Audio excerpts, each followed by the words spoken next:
Welcome to the MadTech podcast from ExchangeWire, bringing you the latest news and views from the world of ad tech, media, and marketing.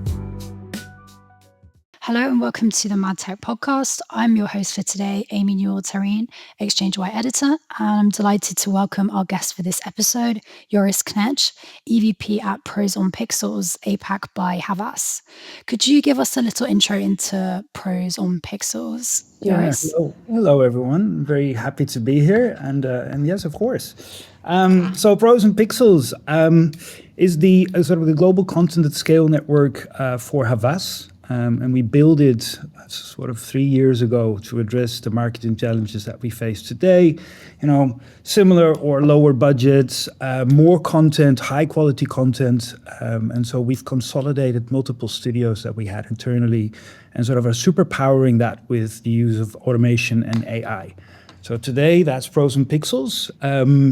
I joined not too long ago to set up the Prose and Pixel business in Asia Pacific. Been in Asia for about 8 years, and we're Prose and Pixels for coming up 3/4 of a year. So yeah. Great, thanks, Joris. Yeah, how's your week going so far? Yeah, not too bad, not too bad. I mean, business-wise, really good. The weather cleared up here in the afternoon. It's a beautiful sunny Thursday afternoon. So yeah, my week's pretty good. How's yours? Nice. Yeah, it's a nice day here too as well, actually, which it wasn't so nice yesterday. So good to have a bit of sun back again. Awesome. And we're also here with Lindsay Rowntree, COO at ExchangeWire. How are you, Lindsay? I'm good, thank you. Good to be here. Yeah, good to have you back. Yeah, it's our first pod together since before your maternity break. So it is. Yeah. Exciting times. Yeah, looking forward to the discussion. Definitely. So today we're bringing you an AI special. We'll be discussing Sora's OpenAI, the US sounding alarm bells over DeepSeek, and new AI regulations in China. So for our first story, OpenAI will be introducing controls allowing content rights holders to dictate how their characters are used in Sora, its AI video generation tool. Copyright owners such as TV and movie studios will be able to block the use of their characters. OpenAI also intends to share some of the revenue generated with rights holders who want their characters generated by users. It said implementation would begin soon, although the exact model would take a bit of trial and error to figure out. Joris, I'll come to you first. Can you imagine many content rights holders wanting their characters to actually be remade by Sora? What do you think? Yeah, I think we need to sort of distinguish between people and brand IP, for that matter. But yeah, imagine you as a person. You log on to Sora and you've uploaded your cameo, and then everyone and their dog is able to recreate you in AI. I think that's not something that I want personally. But it does open up an interesting conversation about, you know, royalties and new streams of revenue. But I think it's important for everyone to do that voluntarily. So yes, to be able to control that. So yeah, I think there is a lot of commotion about Sam Altman, who's created a cameo with himself, and people obviously started to do fun things with him. I think the best one was, I hope Nintendo doesn't sue us, amongst others. But yeah, I think as a private person, you know, you got to be able to be careful.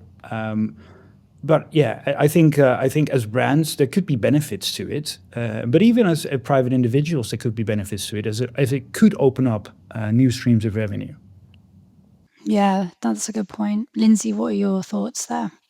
Yeah, so as I understood this refers specifically to characters rather than the people and the rights holders of characters. Because, and again, Joris, to your point about the characters and the cameo, I've seen a lot of the Sam Altman cameos and videos that have been made as well. Another one I saw, another person that's given his rights up is the delightful influencer Logan Paul.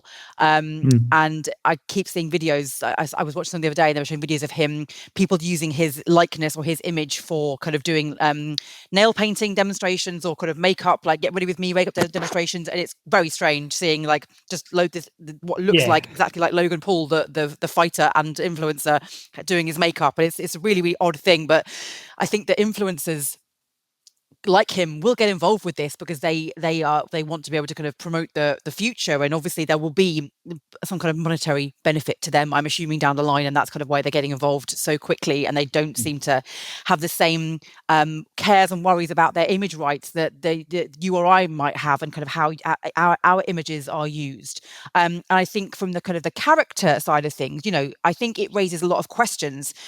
They refer to being able to rights holders of these characters being able to opt out, but kind of what does that look like? And if they're opting out, kind of how is the character being generated? Are they, when they opt out, will they actually prevent the training data, block the training data from actually being able to kind of create the character in the first place? Or will they block the character after it's been detected, after someone's created it and then detect it? And does it affect like multiple generations of character? For example, season 1, Homer Simpson looks very, very different from season, 457 Homer Simpson? I don't know how many seasons of The Simpsons, it's quite a lot now. But so will it detect every single version of a character? And then they talk about a revenue sharing model. And again, who will that benefit? Will it, I sort of kind of think about this as a bit like Google News and the long tail publishers, the publishers that needed the revenue kind of had to basically play whatever game Google wanted to play when it came to them being able to kind of continue to kind of get traffic onto their site and monetize their site through footfall, through traffic. I wonder if this will be similar, because if you're a Disney character, you're probably going to opt out of this. If you're Disney, you're going to opt your characters out of it. They don't need the traction. They get a lot of money licensing their characters across all different types of things. I've got a recent new baby, and I'm realizing that every single shop in the world seems to have Disney licensed baby clothes. So Disney are doing well out of that. They do not need or want to have their character being regenerated by people that could do anything with it. But if you've got, I could be wrong about that, but I would say if you've got an indie character and the ability to be able to for it to gain traction and kind of gain notoriety through being used in different ways and kind of almost kind of creating sort of fan fiction out of it, that could be really interesting and exciting. And also, if there's a rev share model, a way of this, the rights holders of these indie characters to be able to get more revenue. But it might then mean they are beholden to OpenAI and beholden to Sora. And if they choose to opt out, they're going to miss out and not get the same traction. And that makes me think of Google News and the Google News model. A lot of ranting there. Hope that all made sense. I think the opt-out model, though, you can imagine that in some cases the damage will already be done, especially if you sort of brush up against the capabilities or the guardrails of Sora or OpenAI, for that matter. I don't know. I think it's the world in reverse. I think you should have an opt-in model rather than an opt-out model. I totally agree with you. It's sort of pushing reality in some Alpen's terms almost. But yeah, I think if you indeed have an indie character and have a proper remuneration model in place, it could open up an interesting additional revenue stream. Yeah, definitely. No, that's a good point. I think for all of those cases with AI and where it's using content, definitely should be opt-in instead of opt-out. It's really reverse. It's in the reverse, not how it should be. So, Lindsay, would you say that you have faith in OpenAI's plan to remunerate content holders, or not really? I think I think faith is a strong word. I think that they will open up a revenue share model because they are doing so for content creators with ChatGPT as well. But, is it they're doing it because they want to, or they're doing it because they feel they have to? They're trying to sort of mitigate lawsuits, because let's not forget the world and his wife are currently suing OpenAI for something, but with plagiarism, all that kind of thing. And a great example, I heard recently in a podcast, because obviously a lot of book authors are coming together and trying to sue OpenAI because all of their life's work, and the same with journalists, their life's work is being plagiarized by ChatGPT and being summarized. I listened to a podcast and one of the hosts said, I didn't get a chance to read your book, so I asked ChatGPT to summarize it for me. And that's a crying shame, because his book's been plagiarized. The person hosting couldn't be asked to read it, but he used ChatGPT to summarize it, and now everyone can do that and not buy the book. And that was a great example of kind of the world we're sort of currently sitting in. And I think that the revenue share model, there will be something, but there needs to be kind of a lot of guardrails, a lot of people looking into it and overseeing it to ensure that it is actually reflective of what these rights holders, these content creators actually need and deserve to make it viable for them, is my view. Yeah. Joris, what are your thoughts on that? Think Spotify, right? Exactly. I think the whole remuneration model of Spotify, it draws a lot of flack these days. I mean, artists are making hardly anything, and I think the risk is there as well that OpenAI, not being a very profitable company, albeit extremely highly valued at this point in time, could use that money firstly themselves before they are actually remunerating people that are, or characters that are available to sort of remix. Yeah, we'll have to see what happens there. And now let's go in a different direction, looking at China's DeepSeek. So, a new report from the US government warns that DeepSeek models pose risks to national security in the US. The evaluation compares DeepSeek models against 3 OpenAI models and 1 Anthropic model. According to the US report, DeepSeek's most secure model was on average 12 times more likely than the US models to follow malicious instructions designed to derail them from user tasks. And it also said that DeepSeek models were more likely to give inaccurate and misleading responses on a dataset of politically sensitive questions. It suggested that the report could give certain members of Congress sturdier standing in their efforts to ban DeepSeek on government devices. Joris, what do you think of this report's findings? Do you believe there are any genuine risks here for users or to the US's national security? What do you think about this?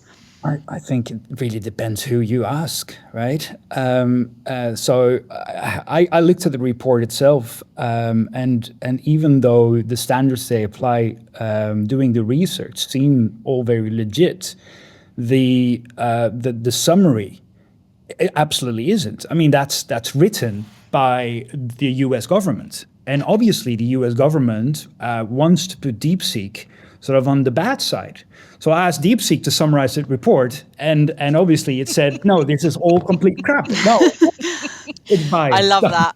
Yeah, but no, it's. I think really, it's sort of the Cold War on AI, right? The race for arms, and so which side do you choose? Is it OpenAI and therefore the U.S. government you trust with your data, or is it the Chinese government to sort of help you brushing up your email to your boss? Yeah, US definitely has a vested interest there. Lindsay, what do you think? Yeah, I mean, I didn't read the full report, but I must say, like, I completely agree with Joris here. And I think that the challenge we've got, obviously, like the US will use this to their advantage politically and use it for a bit of political theatre. They sort of, if that's true about the accuracy of Anthropic and OpenAI over DeepSeek, then that means they are ahead in this perceived Cold War, this arms race, this Cold War, if you like. They're doing pretty well. So actually, whatever DeepSeek concerns there are kind of irrelevant because people are not going to be using DeepSeek. And they are, I think the problem we have in the West is the way that China is perceived. China is perceived a bit as the Wild West when it comes to how data is used and sort of security levels. And, Joris, you sit in that part of the world, so you'll have a better understanding of kind of what it's perceived as from sitting in Singapore versus what people have sitting in this part of the world, where the US do a great job of terrifying people and making China sound this really, really, really scary country. But actually, if you look at the examples of like TikTok and Douyin, TikTok is the Wild West. Douyin is not. Now, the reasons Douyin is not because they're trying to protect the safety and security of children, really, but it does do that in that children are not allowed to go near TikTok, whereas Douyin, in the US and the UK and Europe, TikTok is an absolute minefield and it's being used by children and it's ruining their attention span. But if you look at the way kind of it's managed and the way that the legal aspect and the regulatory aspect of it, of Douyin is managed versus TikTok, actually, you kind of might want to go on the Chinese side a bit in terms of forget their reasons for doing it, which aren't necessarily always the right way, because they're doing it for the purpose of the Chinese Communist Party and for kind of promoting the needs of the Chinese Communist Party and kind of the data security of a data usage. But that does make it arguably a bit more secure than what might be happening over here, where kind of things tend to be corrected and made safe sort of after the fact, and people tend to try and find legal loopholes more over here than they might do over in Asia and certainly in China.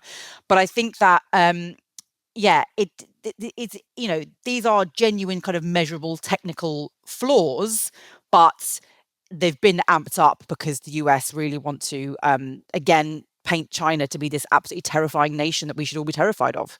Yeah, no, I fully agree with you. And even though I think the notion of privacy in China is different than the notion of privacy in, let's say, Europe or the States, mainly Europe,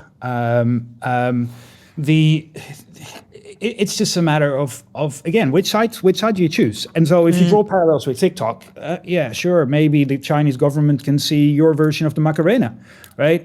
And so the same for DeepSeek. If I ask them what brand of coffee machine I should buy, I mean, really. But you're right. First of all, I think not many people use DeepSeek, so it's much more of an image building, or rather negative image building by the US. And the parallels with TikTok, well, eventually it's just a commercial driver, right? You see that for national safety, TikTok had to be nationalized. Well, really? I mean, we're not even talking about the algorithms behind it. It's just really the ownership and financial ownership. So it makes you think. It does, because that's basically just Trump carving up TikTok and giving it to his cronies, which is what Putin does with oligarchs, with things that he wants to have control over. That's basically what's happening in the US. It is not for the reasons that they are portraying them as. Yeah, absolutely. And do you think we could see DeepSeek becoming a lot more popular in, I guess, here and in UK and US than it is at the moment? I think it's a losing game, really. And again, it depends on where you look from. So DeepSeek, as well as I think its predecessor Ernie in China, is hugely popular. But also that's the reason is that people need to access a VPN to be able to access OpenAI's or Claude systems, and so there will be Chinese alternatives available that are obviously also trained on Chinese content. So by definition, there is a Chinese bias, right? And so I think we should not confuse that with it being a bad actor or being a bad AI. I don't think that's necessarily true. Also, if you read this report, we've gone back one step.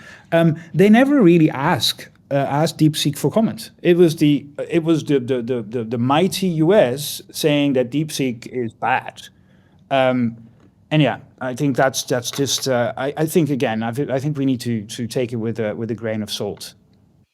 Yeah, you're Yeah, absolutely right. It's how it's been trained. It's been trained using Chinese data and Chinese content and Chinese scientists and Chinese engineers versus Anthropic and OpenAI, the same thing, but in the US. So actually, it's accurate and fine for them as they need it. It might not work so well for somebody in the US, and maybe it will gain traction. I don't think from a scale perspective, China necessarily needs it to. They will want it to, probably because of this Cold War, but they don't need it to from a scale perspective because they already have that in China and in Asia.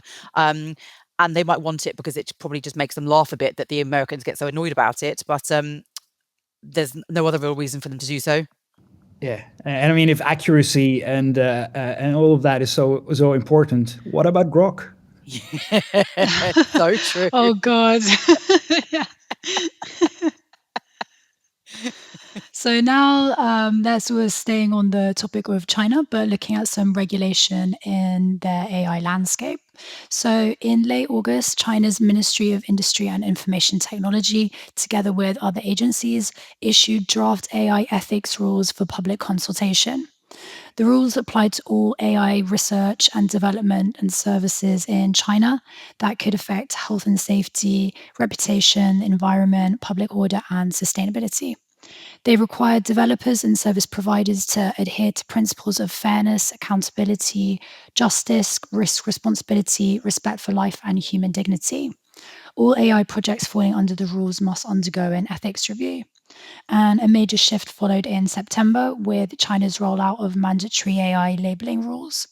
AI-generated content service providers must now clearly mark AI-generated content, and the responsibility lies with internet platforms to alert users or add implicit labels themselves. Joris, how necessary are these regulations? What do you think?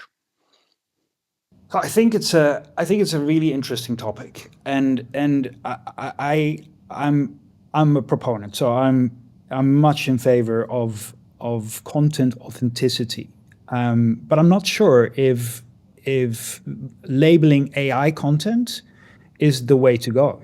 So I may be an idealist, but I would love for sort of the web to come up with a technology that is able to label authentic content rather than synthetic content. And so you will be able that something is actually authentically created, and therefore you don't have to worry about anything else.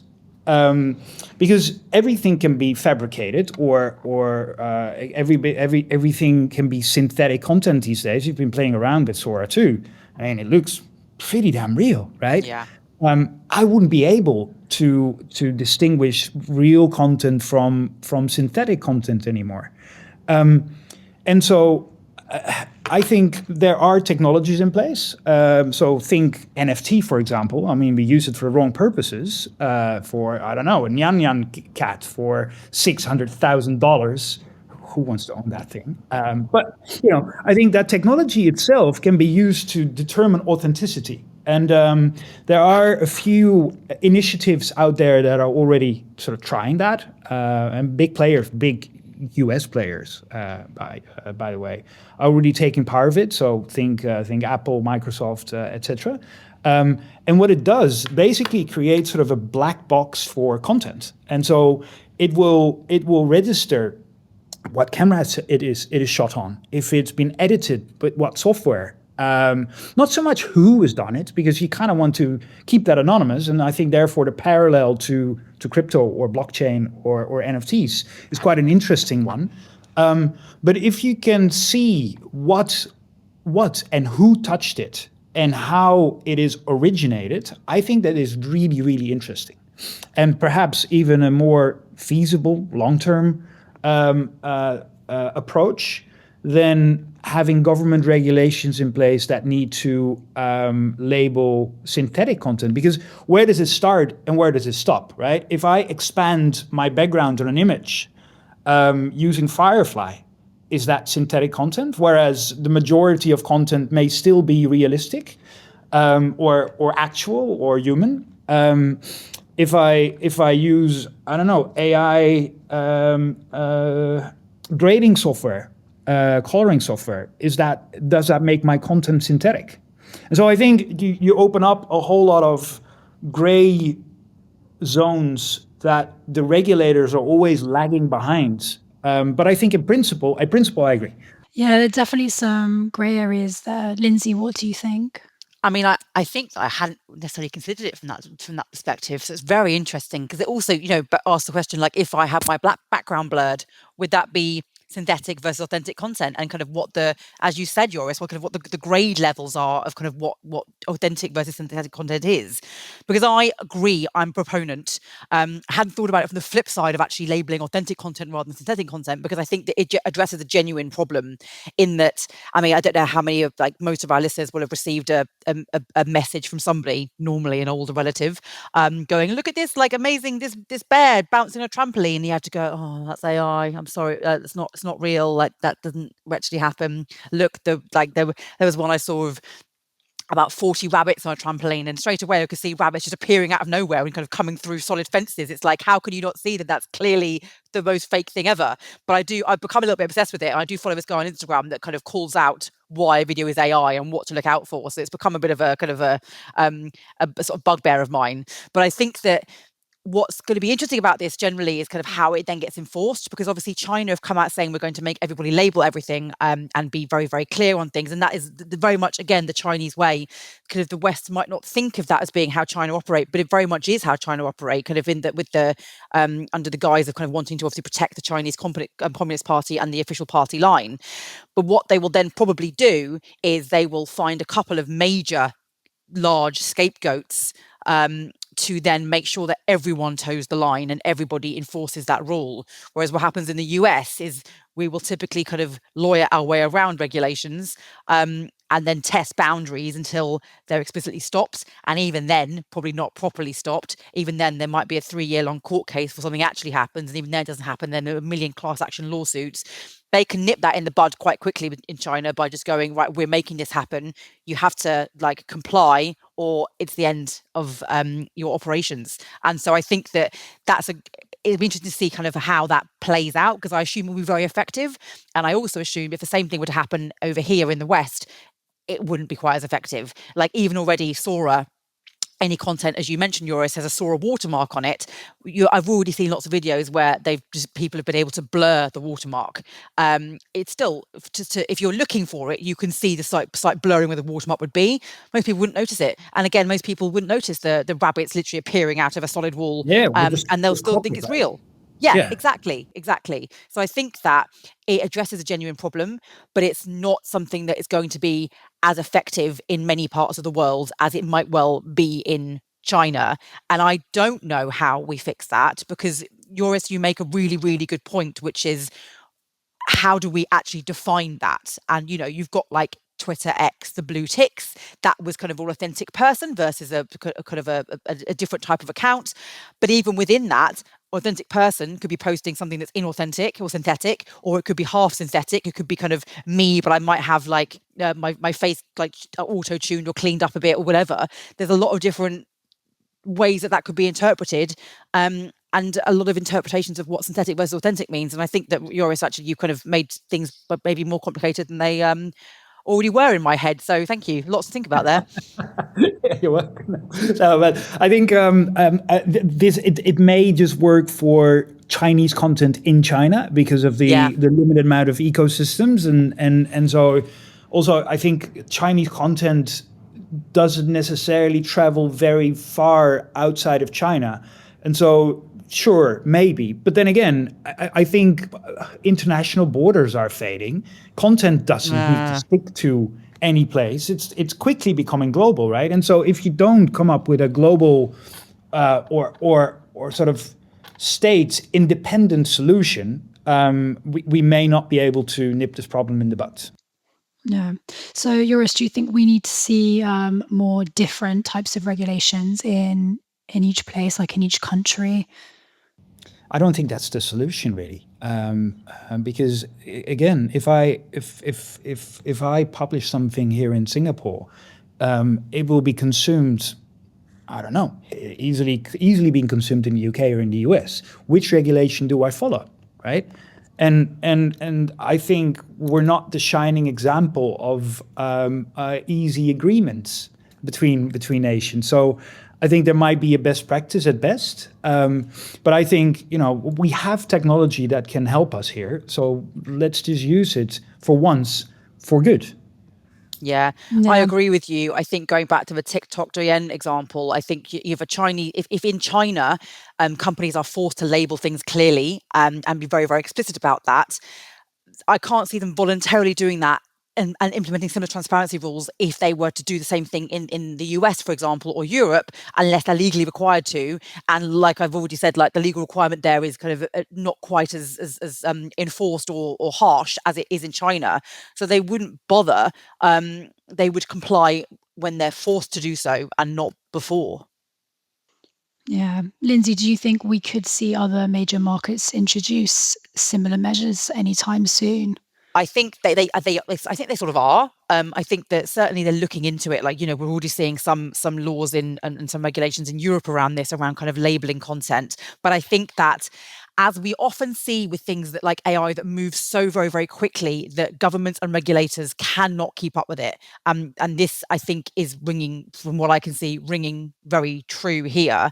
It's going to be very, very difficult to keep up with. And that as soon as they manage to enforce, like bring out a regulation that takes ages to actually kind of get through the red tape and get everything agreed and ratified, as soon as they've done that, AI is developed again, and the regulation that they've just managed to enforce is no longer relevant. So I think that there's going to need to be a lot of governments working together to kind of understand what is being developed in each of those markets and what can apply, because at the moment it really does seem like a bit of a minefield. Yeah, absolutely. Innovation is just speeding ahead at the moment. Regulation is so far behind. Yeah. We would stop it. Exactly. Yeah. Well, I think that's a good note to finish on. Thanks so much, Joris, for joining us. It was great to have your insights. And thank you for having me. It was really nice. Thanks. Thank you, And Joris. thank you, Lindsay. Thank you. This has been fun.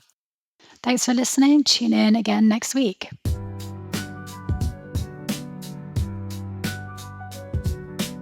Welcome to the MadTech podcast from ExchangeWire, bringing you the latest news and views from the world of ad tech, media, and marketing.